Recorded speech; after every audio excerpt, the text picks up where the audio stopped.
परी का जादुई हवा हवाई केक। बहुत समय पहले की बात है। किशोरी नगरी में करिश्मा अपने माँ बाबा के साथ ही रहती थी। करिश्मा के माता पिता मजदूरी किया करते थे और 4 पैसे कमाया करते थे। करिश्मा की माँ को सिलाई कढ़ाई का भी बहुत शौक था, जिस कारण वो जब भी मजदूरी से फ्री होती वो अपनी सिलाई कढ़ाई का काम करने लगती। करिश्मा के घर में कई बार खाने को अंत तक नहीं होता था, जिसके कारण उन्हें कभी कभी भूखे पेट ही सोना पड़ता था। करिश्मा अपनी गरीबी में कभी स्कूल ना जा सकी, लेकिन आसपास के बच्चे जब स्कूल जाया करते थे तो वो अपने माता पिता से स्कूल जाने की जिद किया करती। लेकिन उस गरीबी में करिश्मा को अपना मन शांत करके घर में ही बैठना पड़ता था और ऐसे ही दिन बीत रहे थे। एक दिन की बात है, जब करिश्मा बाहर खेल रही होती है, तभी उसके पड़ोस में रहने वाली अमीर लड़की ज्योति उससे कहती है, सारा दिन ऐसे ही खेलती रहेगी, कभी पढ़ाई के बारे में नहीं सोचा क्या तूने? हाँ, मैंने तो बहुत सोचा है। चल तू ही मेरा एडमिशन करा दे, तेरे पास तो बहुत पैसा है ना। मैंने सिर्फ तुझसे तेरा हाल चाल पूछा है, ना कि तेरे ऊपर फिजूल खर्चा करने के लिए मेरे पास पैसे हैं। मैं तो बस तेरा मन जान रही थी कि तुझे पढ़ने का शौक है भी या फिर घर के काम काज ही करती रहेगी। सबसे बढ़िया लड़की पड़ोस में अगर कोई है तो वो ज्योति नाम की लड़की है, जो मेरे सामने खड़ी है, जिसे सब कुछ पता होने के बाद भी वो मुझे चिढ़ाती है। लेकिन चिंता मत करो, इस गरीबी ने मेरा दिल मजबूत बना दिया है। अब मुझे कोई भी रुला नहीं सकता। मेरे माता पिता बहुत गरीब है, साथ ही वो मुझे अच्छे से रख रहे हैं, उतना ही काफी है। तुम जाओ यहाँ से, मुझे तुमसे कोई बात नहीं करनी। अच्छा ठीक है, मैं जा रही हूँ, लेकिन मैं तुझे बताना चाहती हूँ कि 2 दिन बाद मेरा बर्थडे है और मैं अपने सभी दोस्तों को इनवाइट करूँगी, और ना चाहते हुए तुझे भी करना पड़ेगा क्योंकि तू हमारी पड़ोसन है। अगर तुझे इस गांव में सबसे अच्छा केक खाने को मिल सकता है तो सिर्फ मेरे घर पर, क्योंकि मेरे पापा शहर से केक मंगा रहे हैं और साथ ही साथ मेरे मम्मी ने मेरे लिए बहुत सारे फ्रॉक भी डिजाइन करे हैं। मैं उनमें से किसी एक फ्रॉक को चुनकर पहनूंगी। इसमें कौन सी बड़ी बात है? तुझे पता है मेरी मम्मी को भी सिलाई कढ़ाई आती है। वो चाहे तो मेरे लिए भी बहुत सारी फ्रॉक बना सकती है, वो भी बहुत सुंदर सुंदर, लेकिन बस उन्हें समय नहीं मिलता। चल अपनी बातें बंद कर, मुझे पता है तू बहुत फेंकती है। तुझे अच्छे से पता है तेरी इस गरीबी में तेरे पास कोई ढंग का कपड़ा भी नहीं है जो तू सिलवा सके। लेकिन बातें तो देखो, अब मुझे स्कूल के लिए देर हो रही है, मैं स्कूल जा रही हूँ। अपने आस पड़ोस से इतने सारे बच्चों को स्कूल जाता हुआ देखकर करिश्मा का बहुत मन करता है स्कूल जाने का, लेकिन उसकी गरीबी उसे हर बार रोककर घर में ही बिठा देती थी और घर के 4 बर्तनों में लगा देती थी। अपनी गरीबी में मजबूर करिश्मा लोगों से लंबी लंबी बातें करती, लेकिन हर कोई उसका मजाक बनाकर चला जाता। इसी तरह ज्योति भी अपने बर्थडे का इनविटेशन देकर चली जाती है और उसके सामने तरह तरह की फ्रॉक और अच्छे केक की बातें करके चली जाती है। वहीं करिश्मा ये सारी बातें अपने दिमाग पर ले लेती है और घर जाकर अपनी माँ से कहती है, माँ आप लोग बहुत देर से घर आते हो, पूरा दिन मुझसे अकेले निकालना बहुत मुश्किल हो जाता है और फिर ये घर भी मुझे खाने को दौड़ता है। आस पड़ोस के सभी बच्चे स्कूल जाते हैं और मैं घर में बैठे बैठे ये चूल्हा चौका संभालती हूँ। अरे मेरी गुड़िया, इतनी परेशान क्यों है? चल बता, क्या हुआ, किसने तुझे क्या कहा? माँ 2 दिन बाद ज्योति का बर्थडे है और उसके बर्थडे में सभी अमीर लोग आने वाले हैं, साथ ही साथ उसके स्कूल के दोस्त भी। उसने मुझे भी इनवाइट किया है, मैं उसके बर्थडे में जाना चाहती हूँ, तो क्या आप मेरे लिए एक अच्छी सी फ्रॉक सिल दोगी? मेरे पास पहनने के लिए कुछ भी अच्छा नहीं है, हर कपड़े में कहीं छेद है तो कहीं कटा फटा है और कहीं पर जोड़ लगा है। मैं ऐसे कपड़े पहनकर उसकी पार्टी में नहीं जाऊंगी, वरना वो मेरी बेइज्जती करके मुझे घर से बाहर निकाल देगी। ठीक है, परेशान क्यों होती है, मैं कुछ सोचती हूँ, क्योंकि तेरे पिताजी का काम इतना अच्छा नहीं चल रहा कि वो तेरे लिए एक अच्छा सा कपड़ा ला कर दे दे और मैं फ्रॉक बना दूँ। करिश्मा खुश हो जाती है और अपनी फ्रॉक बनने का इंतजार करती है। करिश्मा के पास 2 दिन होते हैं, वो दोनों दिन बहुत बेसब्री से इंतजार करती है। करिश्मा की माँ करिश्मा के पिता से बात करती है। अजय सुनते हो, करिश्मा की दोस्त का बर्थडे है। जो पड़ोस में अमीर घर है ना, वही ज्योति, जिसे बचपन में हम लोगों ने भी खिलाया है। हमारी बिटिया उसके बर्थडे में जाने की जिद कर रही है। क्या आप 4 मीटर कपड़ा लाकर दे देंगे? मैं अपनी बेटी के लिए फ्रॉक सिलना चाहती हूँ, क्योंकि उसके पास पहनने के लिए कोई ढंग का कपड़ा नहीं है। तुम तो जानती हो काम कैसा चल रहा है, फिर भी तुम मुझसे ये बातें कर रही हो। तुम्हें अपनी बेटी को समझाना चाहिए, और वो समझदार है, समझ भी जाएगी।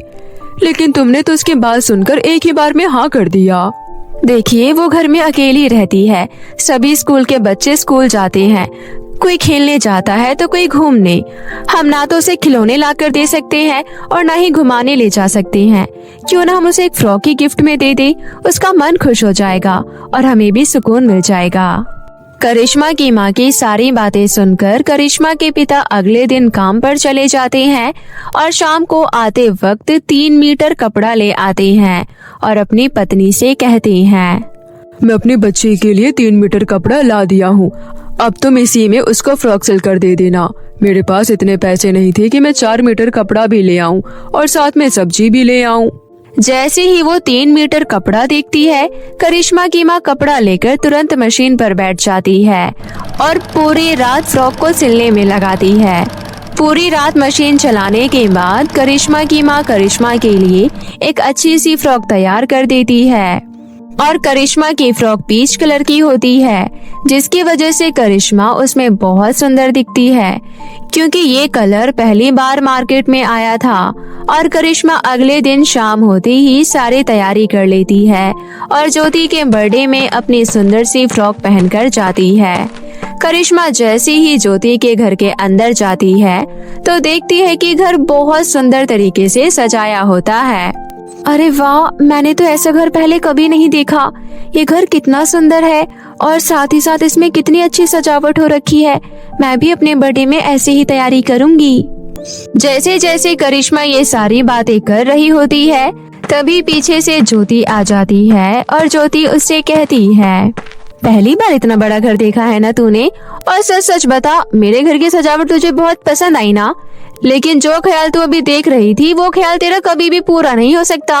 तू मेरे घर जैसा अपना घर कभी नहीं सजा सकती, क्योंकि पहले तो तेरा घर इतना बड़ा नहीं है, और दूसरी चीज, कहाँ तेरे पास इतना पैसा है कि जो तू मेरे जैसे घर सजा सके? तुझे पता भी है, ये सारे डेकोरेशन हमने खुद नहीं करी है, बल्कि बाहर से टीम बुलाई थी, उन्होंने डेकोरेशन करी है। और तेरी फ्रॉक तो आज अच्छी लग रही है। चलो, अच्छा हुआ तूने मेरी नाक तो नहीं कटाई। अरे ज्योति, कैसी बातें कर रही है? जैसे तेरे घर में सजावट हो रखी है, ये सजावट तो मैं खुद भी कर सकती हूँ। और रही बात घर बड़े होने की, तो क्या हुआ, मेरा घर छोटा ही तो है, लेकिन उसमें सजावट तो ऐसी हो सकती है। और तुझे पता है, ये फ्रॉक मेरी मम्मी ने सिली है। अब तू देख ले, मेरी मम्मी कितनी अच्छी टेलर है। करिश्मा बहुत खुश होती है और करिश्मा को इतना खुश देखकर ज्योति से रहा नहीं जाता और ज्योति उसे बेइज्जत करने के लिए अपने केक के पास बुलाती है और उसे केक देने लगती है। और तभी जानबूझकर ज्योति केक नीचे गिरा देती है और करिश्मा से कहती है, अरे करिश्मा, तुझे तो केक लेने का भी तरीका नहीं है। चल, अब तेरा केक गिर गया है तो उसे उठाकर खा ले, क्योंकि मैं तुझे दोबारा केक नहीं देने वाली हूँ। तू तो जानती है मेरी क्लास के कितने सारे बच्चे आए हैं। अब मैं सबको 2-2 बार केक बांटने लगी तो कैसे पूर्ति होगी सबकी? और मुझे पता है, ये केक तूने जानकर गिराया है ताकि तुझे दूसरी बार भी मिल जाए और तू गिरा हुआ केक भी खा ले, है ना?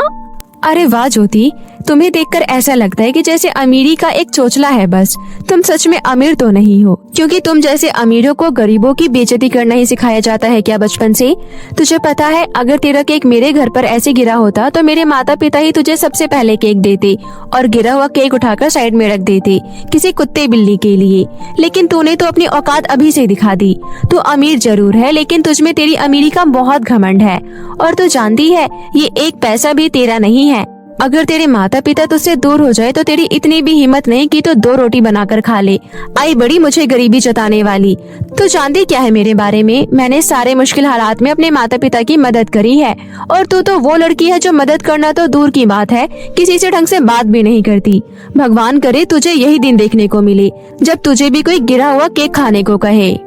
तेरे जैसे गरीब यही काम करते हैं, दूसरों के बर्थडे में जाकर 2-2 बार केक लेकर यही कहते हैं, करिश्मा गरीब जरूर होती है, लेकिन करिश्मा को अपने सेल्फ रिस्पेक्ट से बहुत प्यार होता है और ज्योति के इस व्यवहार से करिश्मा को बहुत बुरा लगता है और करिश्मा तुरंत वहाँ से भागती हुई अपने घर की तरफ चली जाती है और चलते चलते करिश्मा जोर से रो रही होती है और वो एक घने जंगल में पहुँच जाती है। हे भगवान, ज्योति जैसी अमीर लड़की और घमंडी लड़की किसी की दोस्त ना बने। वो दिन उसे भी देखना पड़े। मैंने उसका क्या बिगाड़ा था? उसने मेरी सबके सामने बेइज्जती कर दी। हे भगवान, अगर मुझे मौका मिले तो मैं उसे हम गरीबों का अच्छा दिल दिखाने का दिन जरूर लाऊंगी और हम कितने अच्छे हैं दिल से ये भी दिखाऊंगी। उसने मेरे साथ बहुत गलत किया, लेकिन मैं अपने बर्थडे में सबको इतना ही अच्छा केक खिलाना चाहती हूँ। बस मेरी गरीबी मुझे सताती रहती है और मुझे पता है कि मेरे माता पिता इतना अच्छा केक लाकर मुझे कभी दे ही नहीं सकते, क्योंकि हम बहुत गरीब हैं। हमारे घर में खाने के लिए चैन से 2 वक्त की रोटी मिल जाए, वही बहुत बड़ी बात है। करिश्मा ये सारी बातें अपने आप से कर रही होती है कि तभी जंगल में उसके सामने एक बहुत सुंदर परी प्रकट होती है। वो परी कोई साधारण परी नहीं होती है, वो रानी परी होती है जो अपनी छोटी छोटी परियों को ढूंढने पृथ्वीलोक पर आई होती है। रानी परी करिश्मा को इतना रोता हुआ देखकर उसके पास आकर खड़ी हो जाती है और कहती है, बेटा तुम्हें इतना रोने की जरूरत नहीं है, और फिर तुम्हें बर्थडे मनाना है तो वो मैं तुम्हारा मना सकती हूँ। तुम तो बहुत छोटी हो, तुम अगर अभी से इतना रोगी तो आगे तुम्हारा क्या होगा? तुम्हें पता है आंखें बहुत कीमती है, रो रो कर तुम अपनी आंखें खराब कर रही हो। ये लो, मैं तुम्हारी मदद करना चाहती हूँ, इस जादुई केक को अपने पास रख लो। आप मेरी मदद क्यों करना चाहती हैं और ये केक मेरी मदद कैसे करेगा? क्योंकि ये कोई मामूली केक नहीं है, ये जादुई केक है। ये तुम्हारी हर जगह मदद करेगा। तुम चाहे तो इसे धन दौलत कपड़े खाना सब कुछ मांग सकती हो। करिश्मा परी का धन्यवाद करके अपने घर पर वो जादुई केक ले जाती है और अपने कमरे में बैठकर जादुई केक से कहती है, हे जादुई केक, मेरी जिंदगी में बहुत सारी परेशानियां मैंने देखी है। मेरे माता पिता और मैं कभी कभी तो बिना खाना खाए भी सो जाते हैं। कृपया करके आप हमें रहने के लिए एक अच्छा सा घर दे दो और उसमें सारी जरूरत की चीजें दे दो, साथ ही साथ तरह तरह के व्यंजन और बहुत सुंदर सुंदर कपड़े भी दे दो, ताकि मेरे माता पिता को भी आराम करने का मौका मिले। उन्होंने बहुत कठिनाइयां झेली है और अब उन्हें आराम करने को मिल जाए तो बहुत मेहरबानी होगी। इतना कहते ही जादुई केक करिश्मा के पूरे घर में घूमने लगता है और हवा में उड़ता हुआ जादुई केक देखकर करिश्मा बहुत खुश होती है। और जैसे ही थोड़ी देर केक हवा में उड़ता है, उसका पूरा घर एक बड़े घर में बदल जाता है। साथ ही साथ उसमें रहने की सारी जरूरत की चीजें रखी होती है और तरह तरह के फैशनेबल और बहुत ही सुंदर कपड़े, मेकअप किट आदि सब कुछ मौजूद होता है। ये देखकर करिश्मा कहती है, अरे वाह, आज माता पिता जब घर आएंगे तो मैं शाम को सब कुछ बताऊंगी और वो ये घर देखकर तो सोचेंगे कि ये घर किसी और का है। कितनी खुशी होगी उन्हें कि पहली बार वो इतने बड़े घर में रहने का मौका मिला है। जब माता पिता घर में आएंगे तो ये सारे अच्छे अच्छे कपड़े पहनेंगे और खुश हो जाएंगे और साथ ही साथ आज तो हम बहुत ही अच्छा खाना भी खाएंगे।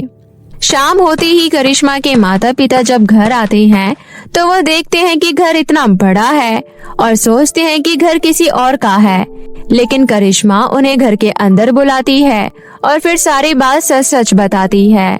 करिश्मा के माता पिता सारी बातें सुनकर खुशी से रोने लगते हैं और फिर परी का धन्यवाद करते हैं और फिर सभी साथ में बैठकर तरह तरह के व्यंजन करते हैं और फिर सो जाते हैं।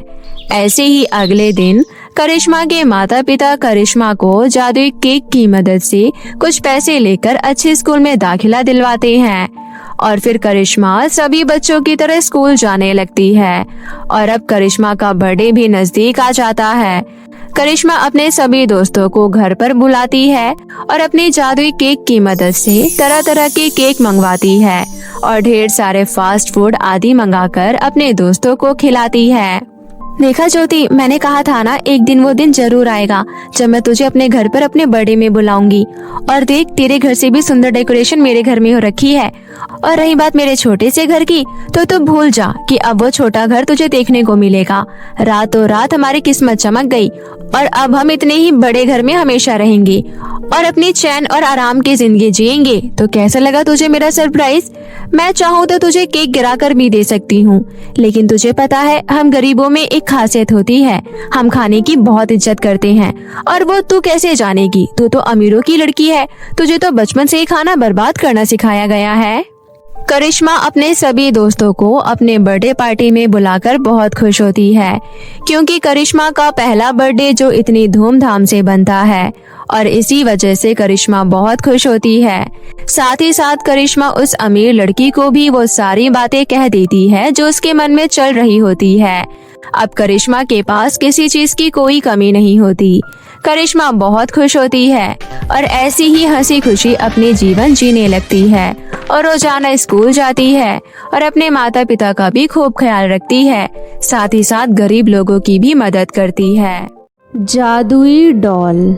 बहुत समय पहले की बात है, सारनपुर नामक गांव, जहां सुमन अपनी जुड़वा बच्चियों के साथ रह रही थी। सुमन हंसती खिलती जिंदगी जी रही थी और अपने बच्चों के साथ बहुत खुश थी। सुमन का पति मजदूरी का काम किया करता था, जिससे 2 वक्त की रोटी आराम से चल रही थी, और सुमन की बेटियां सरकारी स्कूल में पढ़ रही थी, जिस कारण उसे अपनी बेटियों को पढ़ाने में कोई अड़चन नहीं आ रही थी, और उनके भविष्य के लिए वो 4 पैसे भी जोड़ रही थी। सुमन की बेटियां अब बड़ी हो गई थी। सुमन और सुमन के पति को उनकी शादी कराने की चिंता थी, लेकिन सुमन की दोनों बेटियां सांवली थी, जिस कारण सुमन को ज्यादा चिंता थी, और ऐसी ही जिंदगी चल रही थी। सुमन रोजाना अपने बच्चों को तैयार करती और स्कूल छोड़कर आया करती। वहीं दूसरी तरफ उसका पति सुबह सुबह मजदूरी पर निकल जाया करता और शाम को घर वापस आता। दोनों बच्चियां रिया और प्रिया बहुत समझदार थी। अगर कमी थी तो बस उनके सांवले रंग की, जिसकी वजह से उन्हें बहुत कुछ सहन करना पड़ता था। रिया और प्रिया दोनों ही एक ही कक्षा में पढ़ती थी, जहां सभी उनसे मिलते जुलते थे। प्रिया पढ़ने में बहुत होशियार थी, जिसकी वजह से क्लास में पढ़ रही अमीर लड़कियां नायशा उनसे जलती थी। एक दिन की बात है, तुम सभी बच्चों को अपने बर्थडे का इनविटेशन देना चाहती हूँ, और मैं चाहती हूँ कि तुम सभी मेरे घर पर मेरा बर्थडे एंजॉय करो, और हाँ, याद रही कि सभी को टाइम से आना है। नायशा के इतना कहते ही क्लास की नैन्सी नाम की लड़की नायशा से कहती है, अरे वाह नायशा, तुम्हारा बर्थडे आ गया और हमें पता भी नहीं चला, इसलिए माफी चाहती हूँ, लेकिन तुम्हें पता है मैं तुम्हारे लिए बहुत अच्छा गिफ्ट लेकर आऊंगी। अरे नैन्सी, कोई बात नहीं, बर्थडे तो मन से निकल जाता है। मुझे पता है कि तुम मेरे लिए कुछ न कुछ स्पेशल जरूर करोगी, बाकियों से तो मुझे कोई उम्मीद नहीं। अच्छा, तो फिर तुम बताओ मुझे अपने बर्थडे पर क्या पहन रही हो, मैं तुम्हारे साथ ट्विनिंग करूंगी। मुझे नहीं लगता ट्विनिंग की कोई जरूरत है, क्योंकि तुम मेरी बेस्ट फ्रेंड तो नहीं हो ना। हाँ, ये भी बात है। तो तुम एक बात बताओ, क्या थीम तुम्हारे यहाँ डिसाइड हुई है? हम सभी क्लास के बच्चे पहन कर आ जाएंगे। अरे कैसी बातें कर रही हो, क्लास के बच्चों के पास मेरे यहाँ पर जो थीम डिसाइड हुई है, जरूरी थोड़ी है कि सबके पास वैसे कपड़े हो। अरे बताओ भी नायशा, अब तो तुम बहुत ज्यादा नखरे कर रही हो, हम सभी अरेंज कर लेंगे। रहने दो, तुम सब बस कटे फटे कपड़े पहनकर मत आ जाना, मेरे लिए काफी होगा। थीम बेस तो मैं तुम्हें कभी बोलूंगी ही नहीं, मेरे लिए बहुत बड़ी मेहरबानी होगी अगर तुम सब साफ सुथरा और सबसे अच्छे कपड़े पहनकर आ जाओ। हमारे पास जो कपड़े हैं हम वो पहनकर आ जाएंगे, और रही बात थीम की, तो मैं खुद नहीं थीम में आना चाहती। अच्छा ठीक है, हम सभी अच्छे कपड़े पहनकर आ जाएंगे। अब लड़ाई मत करो, शाम को हम सब अपने अपने घर में अपने अपने कपड़े देख लेंगे, जिसको जो भी पहनना होगा वो बर्थडे में पहन के आ जाएगा। ये सारी बातें होने के बाद सभी स्कूल की छुट्टी होने के बाद अपने अपने घर पहुंच जाते हैं। घर पहुंचते ही सभी अपने अपने कपड़े देखने लगते हैं। वहीं रिया और प्रिया दोनों अपने कपड़े ढूंढ रही होती है, तो उन्हें बहुत 2 पुरानी फ्रॉक मिलती है, जो उन्हें उनके बर्थडे पर मिली होती है। अगले दिन सभी बच्चे अपने अपने तैयारी कर लेते हैं, लेकिन रिया और प्रिया दोनों के पास मेकअप किट नहीं होती, तो वो दोनों अपना चेहरा सादा पानी से धोकर एक क्रीम लगा लेती है, और वो फ्रॉक पहनकर शाम को बर्थडे पार्टी में जाने के लिए तैयार हो जाती है और पार्टी में पहुंच जाती है। वहां पहुंचकर देखते हैं कि सभी बच्चे बहुत अच्छे से तैयार होते हैं, लेकिन उन दोनों की फ्रॉक बहुत पुरानी होती है। तभी नैन्सी उनके पास आकर कहती है, अरे तुम दोनों से कहा था ना साफ सुथरे कपड़े पहनकर आना, तो फिर तुम ये अपनी पुरानी फ्रॉक क्यों पहनकर आ गई। नैन्सी इतना कह पाती है कि तभी नायशा अपने घर के हॉल में आ जाती है। अब बताओ नैन्सी, मैंने तुम्हें कहा था ना कि किसी से भी कुछ मत कहो, हर कोई अपने हिसाब से ही कपड़े पहनकर आएगा। अब तुम इन दोनों को ही देख लो, चाहे बेशक रोज अच्छे कपड़े पहनती हो, लेकिन मेरे बर्थडे पर आना था तो सबसे पुरानी फ्रॉक निकाल कर पहन कर आई हैं। इन जैसे जाहिल गवार से मुझे यही उम्मीद थी। ये कभी कुछ ढंग का तो पहन ही नहीं सकती, हमेशा बेइज्जती करवाते रहते हैं, अपना भी और दूसरों का भी। अब तुम दोनों जाओ यहाँ से, मुझे तुम दोनों मेरे पार्टी में दिखाई नहीं देनी चाहिए। तुम्हें हमारे कपड़े देखकर हमें जज नहीं करना चाहिए, हम वही पहन कर आए हैं जो हमारे पास रखा था। रिया, हमें यहाँ से चलना चाहिए। मुझे लगता है जहाँ दोस्त अपने दोस्तों की इज्जत ना कर सके, वहाँ से दोस्ती ही तोड़ देनी चाहिए। मैंने क्लास के सभी बच्चों को इनवाइट किया था, मैंने तो तुम्हें कभी अपना दोस्त नहीं माना। तुम कहाँ से अपने ख्याली पुलाव बना लेती हो? तुम सपने में भी मत देखो कि मैं तुम्हें अपना दोस्त बनाऊंगी। शक्ल देखो अपनी काली भुंडी बैगन सी। दोनों बहनें वहाँ से गुस्से से लाल होकर चले जाते हैं और नायशा बेरहमी से उन्हें वहाँ से भेज देती है। और उन दोनों के जाते ही सभी हंसी खुशी से पार्टी एंजॉय करते हैं और बहुत डांस करते हैं और सभी एक एक करके नायशा को गिफ्ट देते हैं। थैंक यू, लेकिन मुझे उन दोनों बहनों की वजह से बहुत ज्यादा शर्मिंदा होना पड़ा। आज मेरे इतने सारे रिलेटिव्स यहाँ पर आए थे, सभी ने उन दोनों को इतनी पुराने ड्रेस में देखकर मेरे बारे में क्या सोचा होगा कि मैं कौन से स्कूल में पढ़ती हूँ। सभी बच्चे पार्टी एंजॉय करते हैं और खाते पीते हैं और अपने अपने घर आ जाते हैं।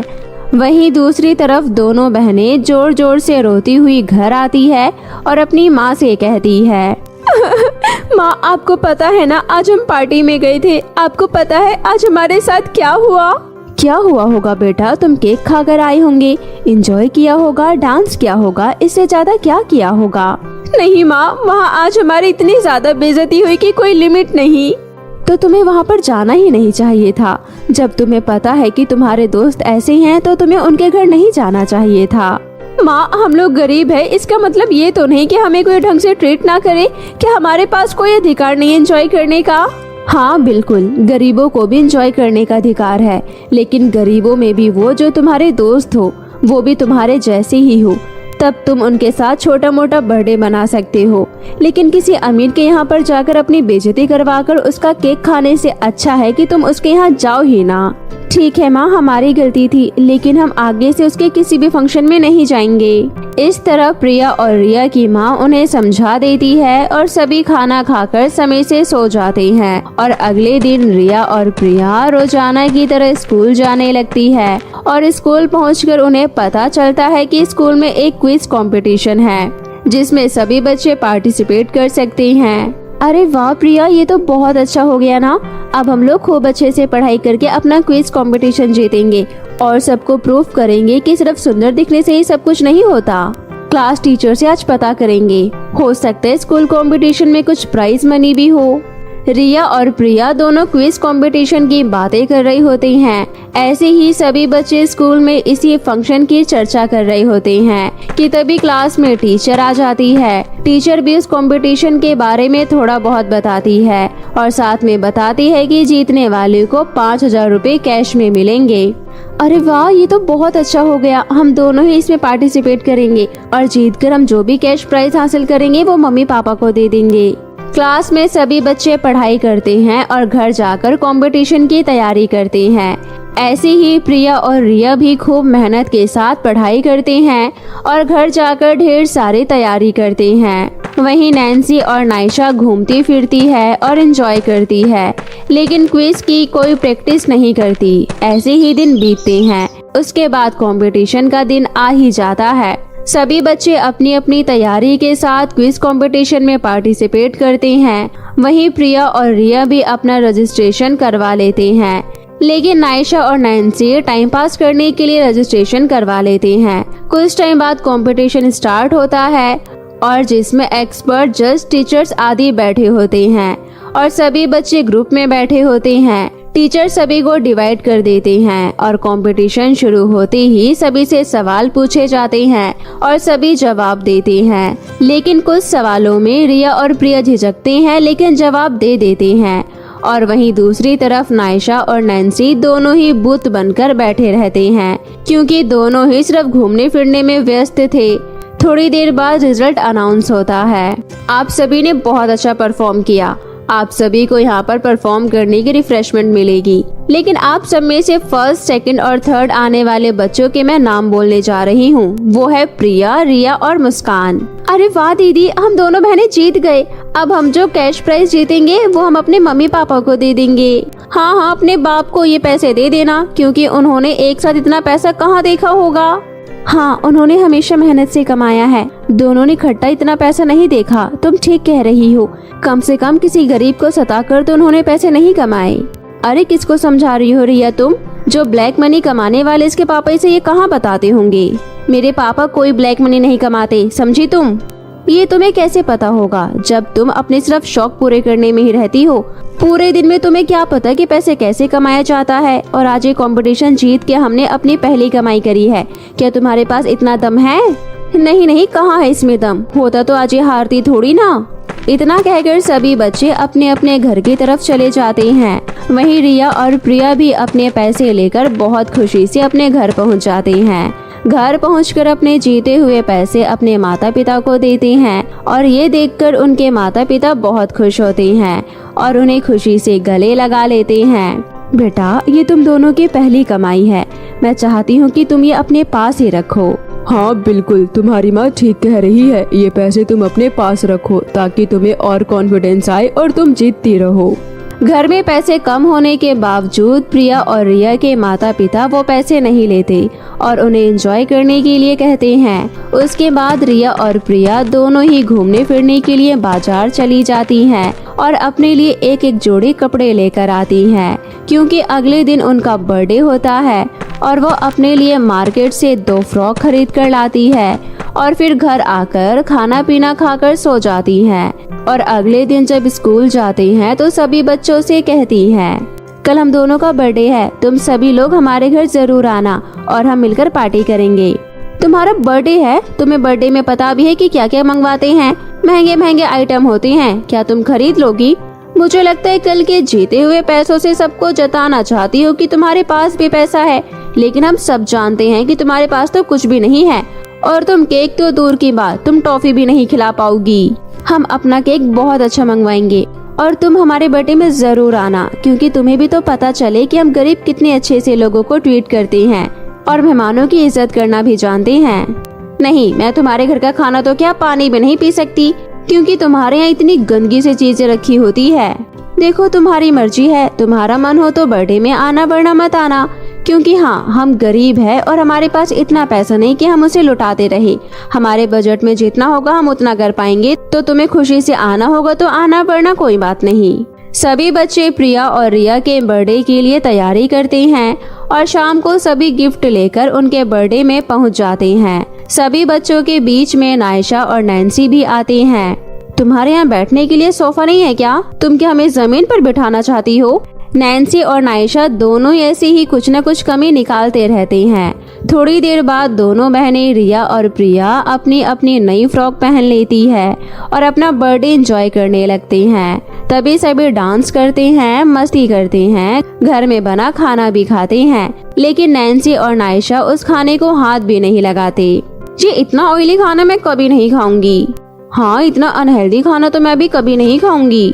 दोनों मिलकर फालतू बातें करते रहते हैं, लेकिन कोई भी इन पर ध्यान नहीं देता। और तभी केक कट होता है और सभी को मिलता है। तभी नैन्सी कहती है, ये कैसा अटपटा केक तुमने मंगाया है? जरा शक्ल देखो अपने केक की। तुमने जरा देखा भी था कि नायशा के बर्थडे में कैसा केक आया था? हमें तो वैसा ही केक चाहिए। देखो, तुम गरीबों के घर में आई हो तो तुम्हें जैसा दे तुम्हें वैसा खा लेना चाहिए, और अगर तुम नहीं खा सकती तो चैन से बैठो और एंजॉय करो। ये सारी बातें होने के बाद सभी बच्चे अपने अपने घरों में केक ले जाते हैं और सभी बहुत खुश होते हैं। वहीं दूसरी तरफ प्रिया और रिया भी बहुत खुश होती है और साथ ही साथ दोनों अपने अपने गिफ्ट खोलकर देख रही होती है। उन्हें गिफ्ट में एक डॉल मिलती है जो बहुत सुंदर होती है। वो उस डॉल को अपने ड्रेसिंग टेबल के ऊपर लगा कर रख लेते हैं और फिर सारे गिफ्ट्स देखने के बाद सभी टाइम से सो जाते हैं। अगले दिन जब सुबह होती है तो उन्हें अपने कमरे में एक अलग सी चीज महसूस होती है। तुम्हें कुछ नया दिख रहा है? मैं जानती हूँ कि तुम्हें कुछ अटपटा सा लग रहा है। जरा देखो ध्यान से, मैं तुम्हारी बर्थडे डॉल तुमसे बात कर रही हूँ। अरे वाह, ये बोलती हुई डॉल किस लिए दी हमें? मुझे तुम्हारी दोस्त बाजार से खरीद कर लाई थी और मैं कोई मामूली डॉल नहीं हूँ, मैं एक जादुई डॉल हूँ। तो आप हमारे लिए क्या कर सकती हो अपने जादू से?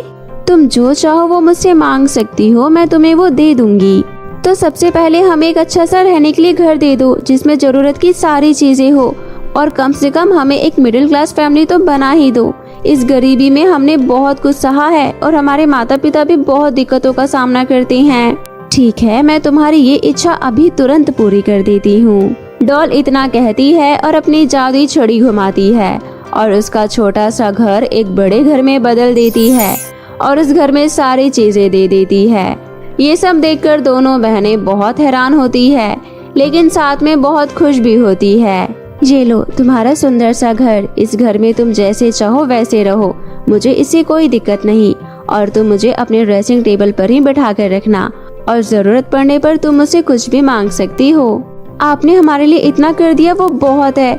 हमने अपनी जिंदगी में बहुत सारे उतार चढ़ाव देखे हैं, लेकिन आज आपकी वजह से हमें इतना अच्छा घर मिल गया। अब हम अपने मम्मी पापा को जरूर बताएंगे कि ये सब कुछ आपकी वजह से हुआ है। हम दोनों ही बहुत खुश हैं और मुझे यकीन है कि मेरे माता पिता ये सब देखकर बहुत खुश होंगे।